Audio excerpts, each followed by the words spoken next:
Throughout aviation history, engineers have dreamed big: Superfires Mach 3 interceptors, parasite fighters launched from bombers, vertical takeoff jump jets, and stealthy shapeshifters. Some of these dreams got built, many did not. Today we're diving into 5 of the wildest American fighter jet projects that were cancelled before they ever really took off. Why were they cancelled? Budget constraints, changing strategic threats, technological leaps making them obsolete. It's a mix of bravado, promise, and fragility. These aircraft may not have entered service, but their concepts still echo in later designs. So strap in, here are the craziest US fighter jet that never made it. 1. McDonnell XF-85 Goblin. Our first stop is the XF-85 Goblin, one of the most audacious concepts in US aviation. Conceived in the closing stages of World War II and shortly after, it was designed as a parasite fighter for a bomber.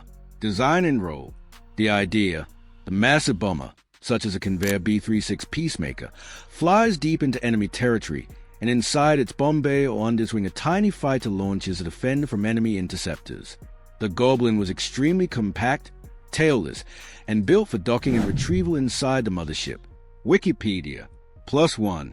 Why crazy? A fighter inside a bomber. A design driven by a specific strategic scenario, bombers under attack, which soon evolved. The extreme size compromise, tiny aircraft with limited fuel and range. Why cancelled? The program ran into docking and turbulence problems. The small fighter was buffeted by the bomber's wake. Recovery was dangerous, and technology was advancing such that escort fighters and long-range missiles made the concept less viable. The project was cancelled in 1949. Wikipedia. Legacy. Though never operational, the Goblin remains a symbol of what-if aviation. It shows how shifting strategy, from big bombers to other threats, can kill even the wackiest but potentially effective designs. 2. Bell D-188 XF-109. The Bell D-188A, often referenced by its unofficial military designations XF-109 Air Force, our XF-3L Navy. This one belongs squarely in the crazy ambitious category. Design and role.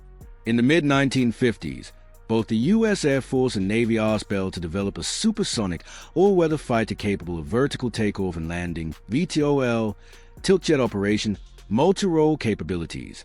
Bell's Model 2000 D-188A featured 8 turbojets, 4 afterburning and rotating wingtip nacelles, 2 in the rear fuselage, and 2 non-afterburners for downward thrust.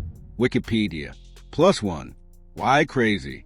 VTOL plus supersonic plus twin service, Air Force and Navy, equals huge technical risk. A 40-foot-long fighter with multiple engine configurations and rotating wingtip pods. It predated the operational Harrier, first flight 1967, yet aimed far higher. Why cancelled? In 1961, the program was cancelled. Cost, complexity, technical risk, and changing requirements all contributed. The Navy and Air Force prioritized less risky paths. Wikipedia. +1. Legacy. While this jet never flew, the ambition informed later VTOL programs. The challenge of combining vertical lift with supersonic performance remains one of aviation's toughest problems. 3. Lockheed CL-1200 Lancer. For number 3, we have the Lockheed CL-1200 Lancer, also referenced as the X-27. On paper, it looked a lot like a souped-up version of Lockheed's legendary F-104 Starfighter, reimagined for the 1970s and backed by hopes of massive export success. Design and role. In the late 1960s, Lockheed proposed the CL-1200 as a cost-effective, high-performance fighter for export customers. Derived from the F-104, enhanced wing, improved engine, more fuel, better maneuverability. It was pitched against upcoming fourth-generation fighters and competed in export markets. Wikipedia. +1. Why crazy? A derivative design aimed at massive numbers, 7,500 units was projected. Price performance claim, advanced design at reasonable cost relative to bigger fighters. Built at a moment when fighter design was shifting dramatically, payloads, avionics, multi-role. Why cancelled? The lightweight fighter competition, which led to the F-16 and FOA-18, shifted priorities, and export customers preferred newer types over an upgraded starfighter. The CL-1200 never advanced beyond mock-ups, no production order followed. Wikipedia. Legacy. Though it never flew, the CL-1200 shows how even relatively modest upgrades, by modern standards, can still fail if timing and strategy don't align.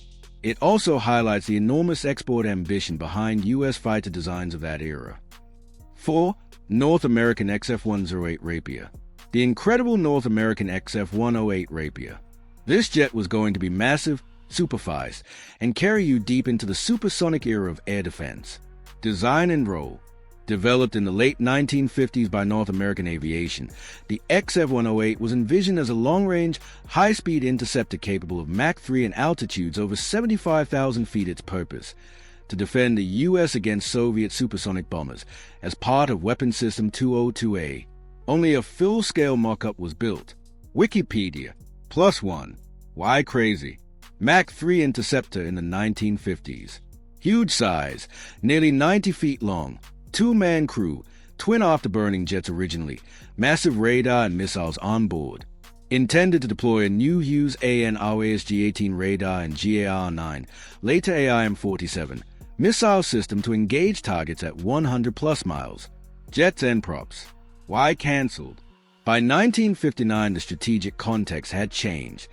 Intercontinental ballistic missiles, ICBMs, were becoming the dominant nuclear delivery system, reducing the need for long-range bomber interceptors. Budget pressures and shifting priorities led to cancellation on the 23rd of September, 1959. War Historian Line. +1. Legacy. Though never flown, the XF-108's technologies lived on. The radar and missile went into other projects, and the concept of high-speed interceptors influences advanced designs even today. It remains one of the most over-the-horizon projects in U.S. fighter history. 5. Northrop YF-23 Black Widow II. Last but certainly not least, the Northrop YF-23 Black Widow II. While the previous entries were cancelled designs that never flew, or barely did, the YF-23 actually flew, and was a contender for one of the biggest fighter contracts in U.S. history. Design and role. In the late 1980s and early 1990s, the U.S. Air Force sought a next-generation air dominance fighter under the Advanced Tactical Fighter ATF program. Northrop teamed with McDonnell Douglas to produce the YF-23. Lockheed, with Boeing and General Dynamics, produced a competing YF-22. The YF-23 featured stealthy diamond wing planform, twin engines, high supersonic cruise without afterburner, supercruise, and very low radar signature. Why crazy? A stealth fighter ahead of its time in terms of design. Could cruise supersonic without afterburner and had a radical shape, wide-tailed, diamond wings. It beat pretty much every technical requirement, yet still lost a contract. Why cancelled? Well, not picked.